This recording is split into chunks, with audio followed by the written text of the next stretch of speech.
chapter 14, and this one is called Mongrel.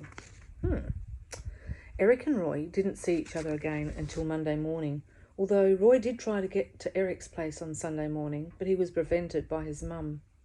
On Saturday, Roy was away all day at his grandparents' house, and on Sunday it rained. On Monday, on the way to school, Roy showed Eric some foreign coins his granddad had given him. When Kenny Biggs joined them, he showed him too. Kenny, however, was interested in other things. What happened to that dog? At this point, Roy couldn't resist the urge to be mysterious. After all, where was the fun in having a secret if nobody knew you had it? Hard to say, he said, and later, that'd be telling. And later still, sorry, Kenny, it's a secret. Eric, of course, didn't approve of Roy's behaviour, but apart from the odd nudge, there was little he could do. During assembly, Mr. Blocker sang a hymn, read a prayer, and complained about litter. He also presented a number of swimming badges and made an announcement about Sports Day, due to take place on the coming Saturday.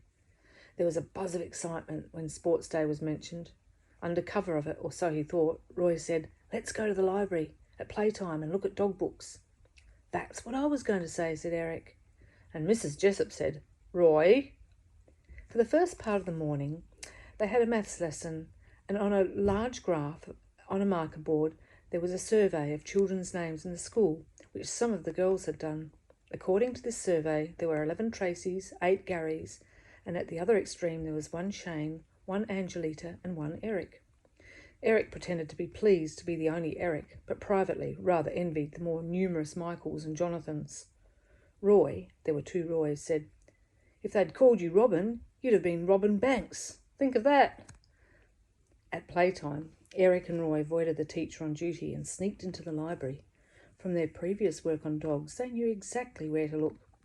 Roy was interested in reading about Norfolk Terriers. He especially wanted to see a picture of one. Eric's interest was much more general. Now that he absolutely knew that he'd turned into a dog, and not once but twice, he increasingly wanted to find out why. The urge was scientific. He didn't know yet how to proceed, but dog books seemed as good a starting point as any.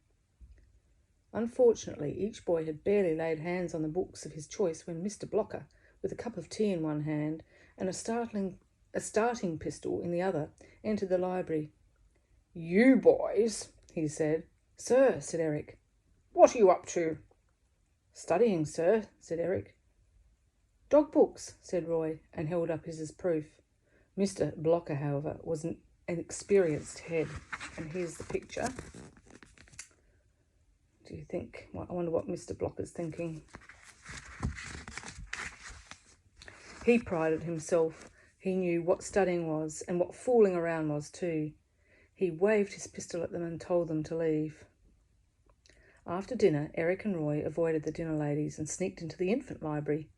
Eric found a ladybird book on dogs. Roy got waylaid a little with a book called Where's Spot. It was about a puppy. You had to lift the flap on each page to find where it was hiding. Roy thoroughly enjoyed it. At the end of the day, Eric and Roy made one more effort to further their education and look at library books. This time, for a while, they were successful. Roy, in fact, soon found what he was looking for, a picture of a Norfolk Terrier. "Hey, Eric, look at this." But Eric was intent on his own book and didn't reply. Roy said, "This dog's different from you, you know. Your ears were flappier and you had more fur. You're not a Norfolk Terrier." He considered the matter for a moment. "Sorry, Eric, you're a mongrel." Just then, Mrs. Jessup entered the library. She had her coat on and was carrying a handbag and a briefcase. Eric leapt to his feet and improvised on an alibi. "We're doing a project, miss." "An advanced dog project," said Roy. But Mrs. Jessup was not impressed. She had a quick look around the library to see what they were really up to and told them to go home. And that is the end of that part.